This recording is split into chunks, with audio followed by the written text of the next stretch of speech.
Taarifa kemkem ambazo zimeweza kugonga vichwa vya habari, lakini kabla tujazama ndani ya taarifa kumtazamaji, hebu kwanza tuanze na yaliyomo.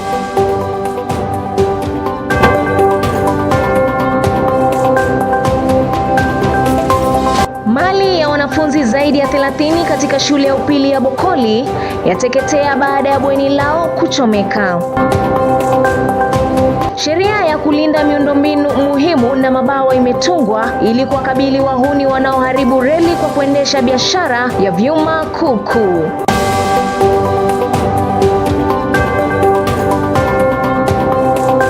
Rais William Ruto amewasihi wawakilishi wadi kuwahamasisha wakulima kujisajili ili kunufaika na mbolea ya ruzuku, hatua itakayosaidia katika kuimarisha usalama wa chakula.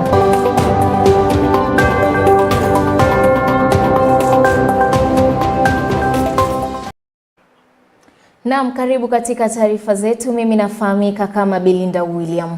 Na Rais William Ruto amewataka wawakilishi wadi ambao ni wanachama wa Kenya Kwanza kuelewa manifesto ya muungano huo wa kisiasa ili waweze kuwaeleza Wakenya mashinani.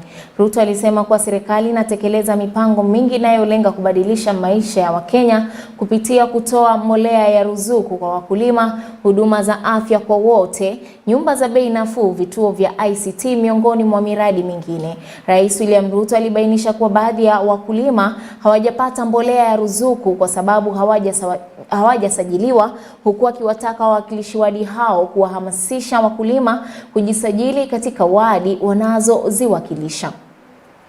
Na sisi wote kuanzia MCA mpaka mimi na wale wengine wote tumechaguliwa hapa katikati na kuteuliwa, sisi ndio leadership ya Republic of Kenya. We have a mission because we have the privilege and the honor to be leaders in Kenya today. And I have told you we need to work together so that we achieve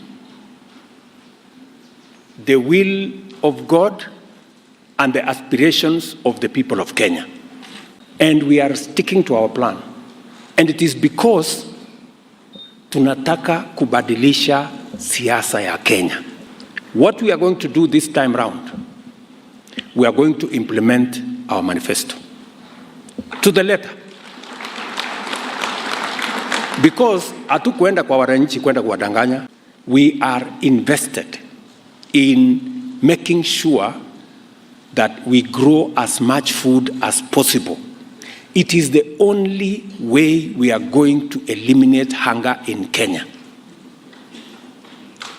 Now you've seen we bought 500 metric tons of sunflower tuliagiza from Zambia and other places. Ndio mumeona this year kuna sunflower inakuwa grown some parts of Kenya.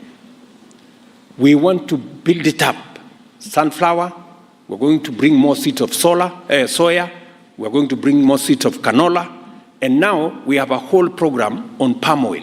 It's going to take us a bit longer because palm oil will take us 4, 5, 6 years. So, but our plan is that we must start now. Mimi nataka niwaulize kama viongozi wa mashinani. You have a role to play. Wewe kama kiongozi wa mashinani, you have a duty kusumbuana na governor, kusumbuana na watu wa NCBB, kuhakikisha kwamba watu wako kwa ward yako wanapata mbolea. Wewe lazima utusaidie kuhakikisha kwamba all your farmers are registered. Tulifanya na chiefs tukaregister, lakini bado kuna farmers hawapati mbolea because they are not registered. Na waziri wa usalama wa ndani Profesa Kithure Kindiki ametangaza uamuzi wa serikali kutumia sheria ya maeneo ulinzi ili kukabiliana na uharibifu wa miundombinu muhimu ikiwemo reli ya standard gauge, bomba la mafuta na vyombo vya maji kama mabwawa. Akihutubia wanahabari katika kaunti ya Makueni baada ya mkutano na kamati ya usalama na kijasusi ya kaunti, Kindiki alisema uharibifu wa SGR ni sawa na ugaidi na unahujumu uchumi wa taifa. Kindiki aliviagiza vyombo vya usalama ambavyo reli ya SGR hupita kutoka Mombasa kwenda Nairobi na kaunti za Nakuru na Narok kukabiliana na wahalifu wanaoharibu reli na kufanya biashara ya kuuza vyuma hizo. Nimeweka katika gazeti rasmi ya serikali sheria mpya ya kulinda reli na vile kulinda mabwawa ya maji ambayo yanatumika kupatia watu wengi maji. Sehemu hii ya Makueni ndio iko na urefu zaidi wa reli yetu ya kitaifa ya SGR. Kweli si kweli? Iko na zaidi ya kilomita 248. Wananchi ambao wameanza kuihujumu na kuiba ile chuma ndio waende wakauze wapate mali. Nataka mnisikize vizuri, wananchi wenzangu, watu wa Makueni. Reli ni kitega uchumi cha taifa la Kenya. We are stealing scrap metal, vandalizing the railway to get a few shillings from scrap metal dealers. Those who are engaged in that activity are enemies of Kenya, just like terrorists, because destroying the railway can lead to a fatal accident. Watu waovu ambao wanahujumu usalama wa taifa ni wale wanachangia katika maafa ya Wakenya, wakiwemo wale ambao wanaiba chuma katika reli. Tofauti ya hao na wale Al-Shabaab hamuna, wako kwa WhatsApp group moja. Kwa hivyo hao maafisa nimeongeza hapa must support the railway police unit to make sure that our railway is free from vandalism, because we don't want to have mass accidents. Any person found within the vicinity of a protected facility, including the railway, critical water reservoirs, will be dealt with in accordance with the Protected Areas Act. That is the most serious and most punitive law. It is the law that guards State House. Na bweni moja la shule ya upili ya Bokoli iliyoko eneo bunge la Webuye Magharibi katika kaunti ya Bungoma limeteketea na vifaa vya wanafunzi zaidi ya 80 kuharibika. Akithibitisha kisa hicho, mwalimu mkuu wa shule hiyo Marcellus Musonye amesema kuwa mkasa huo ulitokea mwendo wa asubuhi, wanafunzi wakiwa kwenye masomo andalizi ya asubuhi. Musonye anasema kuwa haijabainika chanzo cha moto huo kilikuwa nini, akisikitikia namna wanafunzi waliohasiriwa watakavyoendeleza masomo yao, akitoa wito kwa wahisani na viongozi wa serikali kuingilia kati na kuwasaidia.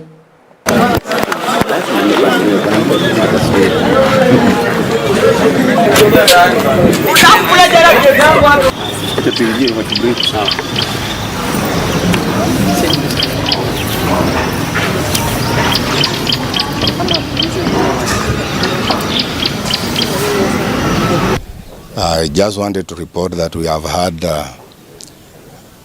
an incident of fire where we have lost one of our dormitories. We have no details, but all our children are safe. This happened when the students were in prep and they were just about to complete their prep. We are still doing investigations to be able to know the cause of the fire. I think for further information, you'll be able to get it maybe from our director and the board. They'll give a way forward. It has 88 students and they lost all their property. Yeah, we are appealing to them to come and support us. We have no single space within the school where we can place these young people. Waziri wa usalama Kithure Kindiki amefichua kuwa misheni ya kuwatuma maafisa wa Kenya katika taifa la Haiti iko katika hatima yake ya kutekelezwa. Haya yanajiri huku kukiwa na ongezeko la mashambulizi ya magenge yenye silaha kali katika mji mkuu wa Haiti katika juhudi zao za kumwondoa madarakani waziri mkuu Ariel Henry ambaye bado hajaweza kufika nchini humo baada ya ziara yake nchini Kenya. Kindiki anasema kwamba kutiwa saini kwa makubaliano ya maelewano kati ya taifa la Kenya na Haiti mnamo Machi tarehe mosi kama inavyotakiwa na mahakama ni hatua mojawapo ya kutekelezwa kwa hatua hiyo ya kutuma maafisa hao. Makubaliano hayo yalitiwa saini jijini Nairobi na mawaziri wa usalama kutoka nchi hizo mbili mbele ya Rais William Ruto na Waziri Mkuu wa Haiti Ariel Henry. The status is as you know it. There was a small court matter. That small matter has been resolved because the court said we needed to have a reciprocal agreement with Haiti. That reciprocal agreement has already been signed about a week ago. So we are now in the pre-deployment stage. All the other programs are in place, including the status of forces agreement and the laws on detention, arrests and other enforcement measures are now in place. The standard operation procedures are in place, and Kenyan police officers will be just part of the multinational security mission in Haiti. Kenya is the lead nation, but there are so many other countries that have pledged to contribute troops, and this came from the mandate of the United Nations Security Council. So it's part of our international obligations. The court matter has been addressed.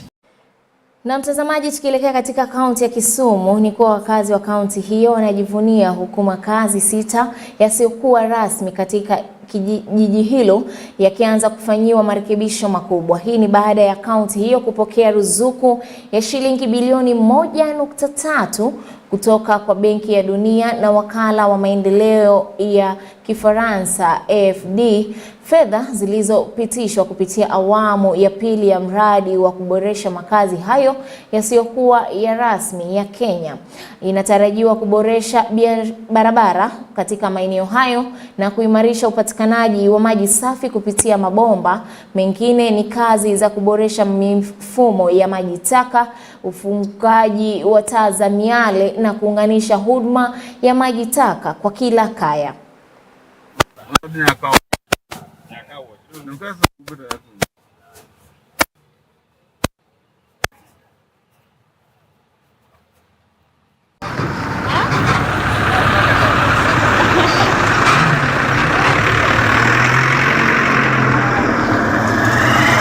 I've said my name is Chrysanthus Suleodeo. I'm the chairman of Bandani Settlement Executive Committee.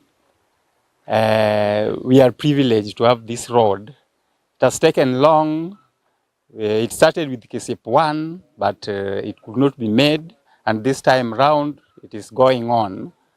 The community is going to gain so much.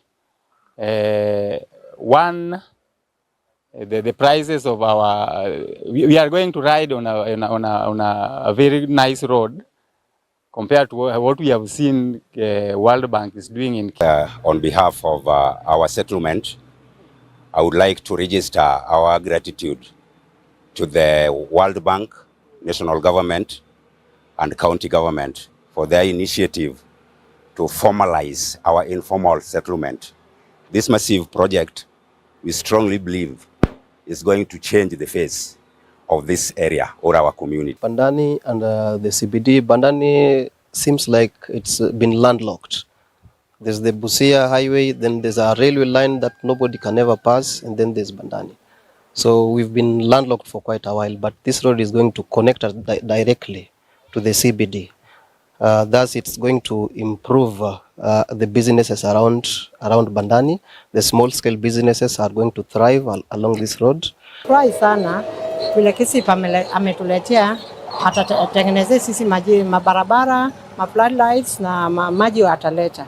Watu wanafurahi sana. Kazi ambayo tunaifanya kwa hivi sasa ni kazi ambayo inafanywa na machines, yani tingatinga na malori, lakini ile kazi ya watu wa kawaida haitakuja baada ya kama wiki mbili ijayo. We want to hope that the contractor on the ground, whom we have trusted with 1.3 billion, are going to absorb the local communities into their works. Na wanaharakati wa mazingira na kutetea haki za kibinadamu humu nchini chini ya mwavuli wa Coalition Defenders wamepinga hatua ya mkewe Rais William Ruto Bi Rachel Ruto ya kutaka kuhifadhi sehemu ya msitu wa Kakamega unaojulikana kama Ukoo ili kulinda na kuhifadhi usiharibike. Wakizungumza wakati wa tukio la kupigania haki katika msitu wa Kakamega lililoongozwa na mwakilishi wa mazingira Grace Olo na Boniface Akach wa Peace and Justice Center, walisema kwamba uamuzi wa kuhifadhi sehemu maalum ya msitu hauko wazi, wakiteta kwamba wakazi wanapaswa kushirikishwa na malengo ya mpango huo yafanywe wazi, kwani kunaweza kuwa na nia ya kutumia msitu kwa faida ya watu binafsi. Wanaharakati hao pia waliomba sera thabiti kuhusu biashara ya kaboni, wakisema kuwa wengi wa Wakenya hawaelewi ni jinsi gani sheria hiyo inawafaidi. The idea of fencing a forest is not a good idea. It's actually very colonial. Forests are not supposed to be fenced. The government should find mechanisms to work with communities to ensure that communities also feel part of this conservation process, and so that communities also own the forest as part of their ecosystem, because people are also part of the ecosystem. We don't conserve nature without people. We conserve nature with people. So we don't fence forests, we find mechanisms to work with people through the community forest associations. We don't want fences. These fences are just fencing freedom for animals, for people. These fences should be removed so that anybody can access the forest, so that even the people around there can take care of their forests better than anybody who even wants to, isolate it for whatever reason. So it is very important for people to ensure that they take care of the forests around them, observe ecological justice in our struggle to find justice in a country. One of the things I was looking forward to see is we heard that there was adaptation of the forest, part of the forest by the First Lady, and I was interested to know what was the intention of her for the adaptation, what is she going to do? Because as an environmental activist and the issues of climate change, I'm starting to think about the issue of carbon trading. Could be an interesting area for the First Lady to adopt this forest. These are natural forests that have been living with the community around this place for a long time. Na chama cha ushirika na maendeleo ya mitaa ya mabanda la Shofco kimezindua mfumo ya kidijitali ili kuwawezesha wanachama wake kupata huduma bora za kifedha. Na mwanahabari wetu Brenda Wanjala ametuandalia taarifa hiyo kwa kina. Kulingana na mkurugenzi mkuu wa shirika hilo Ibrahim Maina, chama hicho kimezindua mifumo minne ya kidijitali itakayowezesha wanachama wake ambao ni zaidi ya 20,000 kote nchini kupata huduma za mikopo na kutuma pesa kwenye benki kwa kutumia simu za rununu. Ibrahim amesema mifumo hiyo ni pamoja na ule wa app za simu, mfumo SMS na wavuti. But again, we are also encouraging everyone who can be able to access our services. They can also be able to join. Joining can be done through many ways. Of course, you can visit our branches, like the chair has really alluded to, and you can also be able to go directly and have self-registration through our web portal or through our USSD, and all these are things that definitely are happening for us. Akizungumza katika uzinduzi jijini Nairobi, mwenyekiti wa shirika la Shofco Kennedy Odede amesema shirika hilo linalenga kuimarisha maisha ya wananchi wenye kipato cha chini. We are banking those who are not even having jobs, mama mbogas, bodabodas, people who are seen as high risk. But at Shofco Sacco we see them as high opportunity. We have given over 270 million shillings to mama mbogas, to bodabodas, to juakalis. It's been an amazing Sacco, and it is driven by people in the involved of settlement. Gavana wa Nairobi Johnson Sakaja amelipongeza shirika hilo kwa kuwa mstari wa mbele katika ubunifu wa mbinu za kidijitali huku akiahidi kuliunga mkono shirika hilo katika harakati zake za kuinua maisha ya wakazi wa mitaa mabanda ya Nairobi. Any support that you require from me, let me know. Na pia delegates, mimi ningependa mkipata nafasi hata mimi munialike kwenu nione what you're doing in the different parts of Nairobi. Sio hiyo? Munialike, ndatembea na nyinyi nione what you can do even in those areas because we have a lot of programs. Hawa hapa ni baadhi ya wanachama walihudhuria uzinduzi wa mifumo hiyo. I thank Shofco Sacco for first trusting the youth. You see, when you go to many banks, you don't find like they give you that trust as Shofco Sacco. I'm one of the youth, only 26 years of age. They have guaranteed me some loans and I've been able to develop my small biashara. Waandikisha wanamemba wengi wa dini la Kiislamu katika hii sacco kwa sababu wako na product ya loan ambao haina riba. Nikiweka pesa zako unapewa loan. Na hii loan unapewa long duration ya kuilipa. So mimi kwangu napenda Shofco Sacco na naomba tu watu wengi waingie Shofco Sacco. Brenda Wanjala, Runinga ya EBN. Na wakazi wa kaunti ya Kakamega eneo bunge la Butere wametakiwa kudumisha usafi wa hali ya juu na kutunza mazingira yao ili kuzuia ongezeko la tatizo la funza.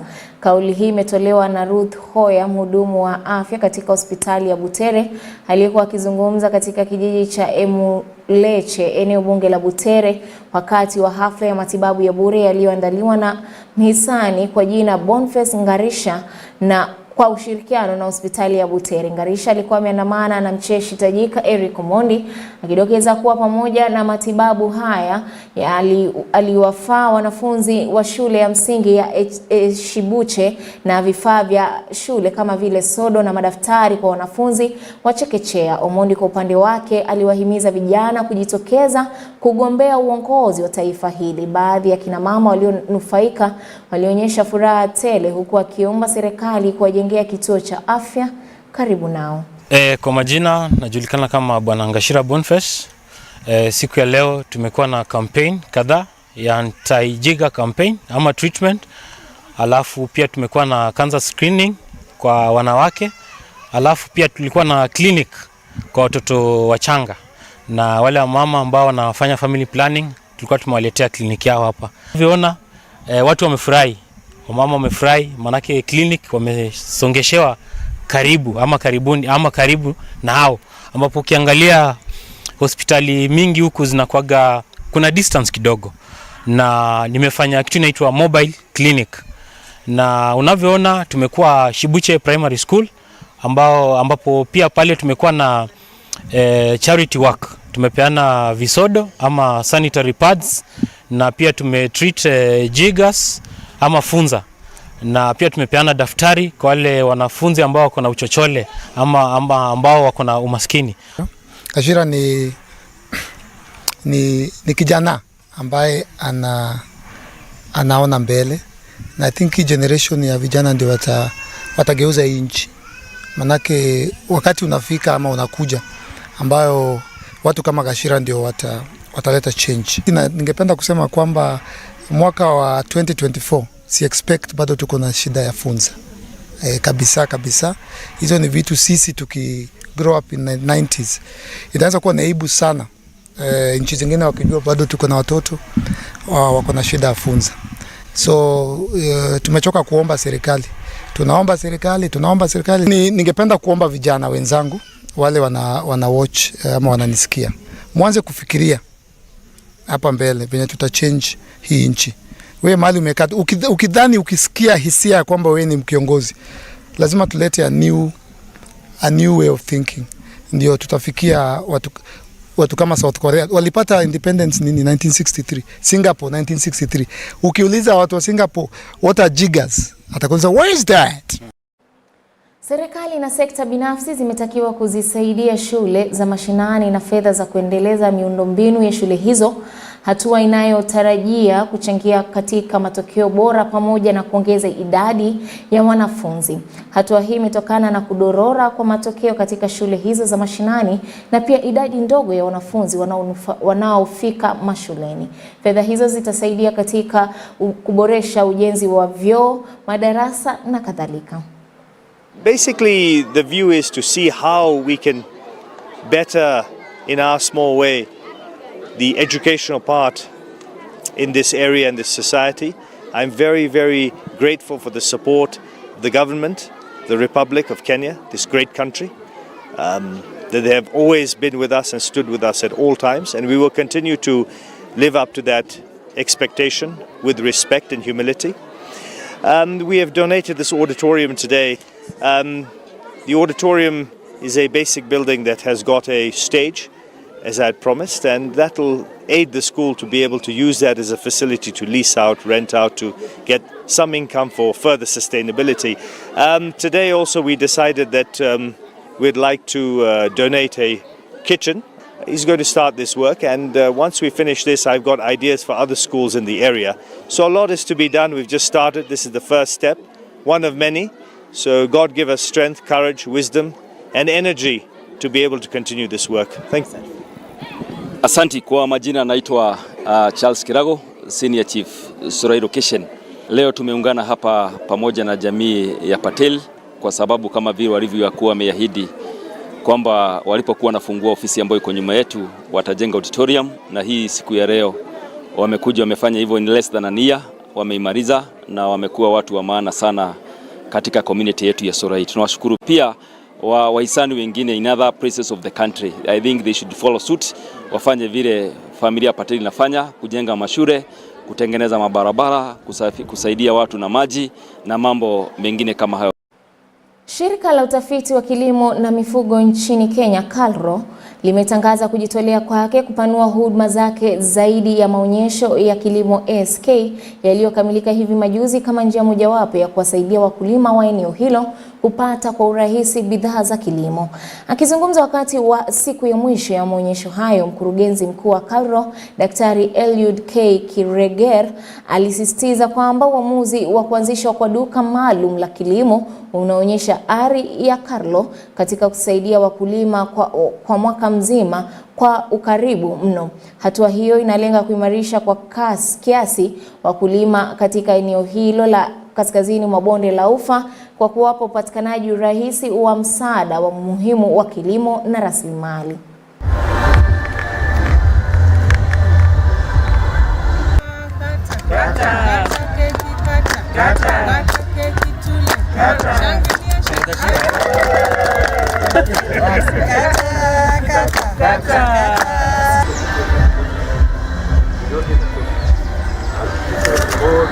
One of the challenges our farmers face is access to not only information but also to quality planting material.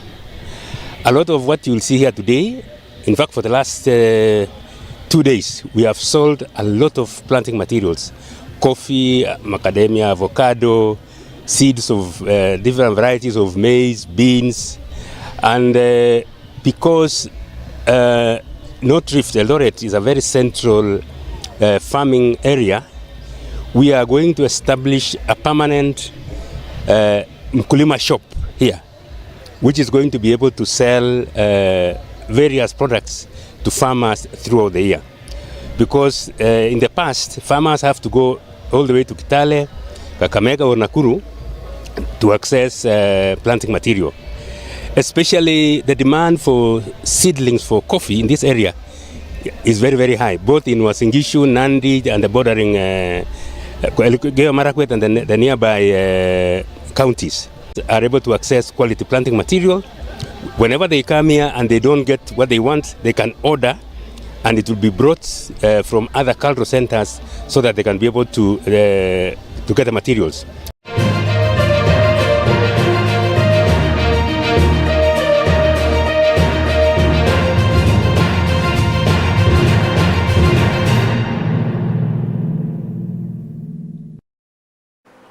Na katika ulimwengu wa michezo mtazamaji, ni kwa takriban klabu 16 na karateka 300 zilishiriki michuano ya Kakamega Open Karate.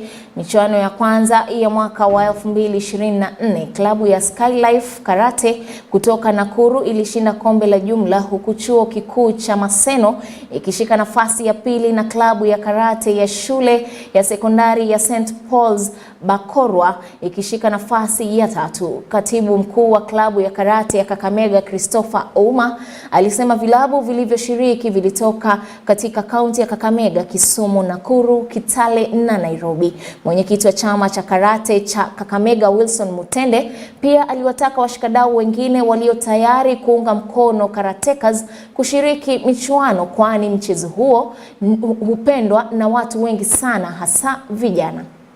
Sisi ndio organizers wa hii tournament, hii Kakamega Open. 16 clubs. Tumekuwa na clubs kutoka Kitale, Nairobi, Kisumu. Tuko na clubs kutoka kule na Nairobi, Naikuru. Tumekuwa na participants around 300 participants. Unaweza ona players wametoka mpaka Nairobi.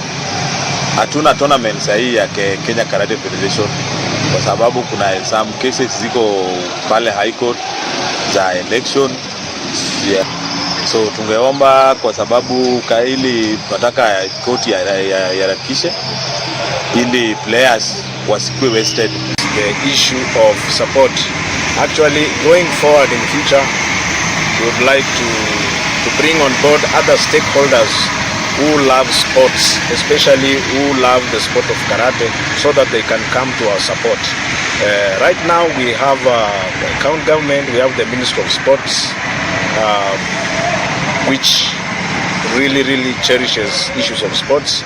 Recently we had the Governor's Cup festival, and we are looking forward that karate, apart from other sports like football, boxing, volleyball, we also urge the county government to include the sport of karate during the Governor's Cup festival, so that we can get mileage as a sport. Kwa vitu kidogo tu, challenge ilikuwa tricky, lakini naomba Mungu alinisaidia nikaperform vizuri, nikapata gold kwa female kata, na nashukuru Mungu sana. Karate is about discipline, commitment na relaxing. Game imekuwa poa, being the first game Kakamega Opens. Imekuwa poa, but on the other side kuna challenges. Nimepata challenge pa kumite mwenye meni challenge Lindawere, but all in all kumwaka, I hope for the best for myself.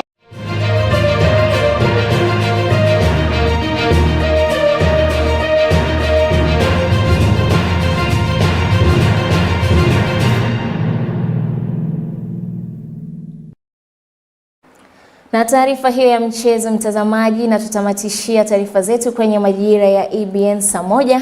Nimekuwa wako Belinda William. Endelea kutazama runinga ya EBN, kwani hapo mwendo wa saa 3 Consolata Chibalonza atakuwa anakuletea mengi zaidi kwa lugha ya Kimombo. Kwaheri.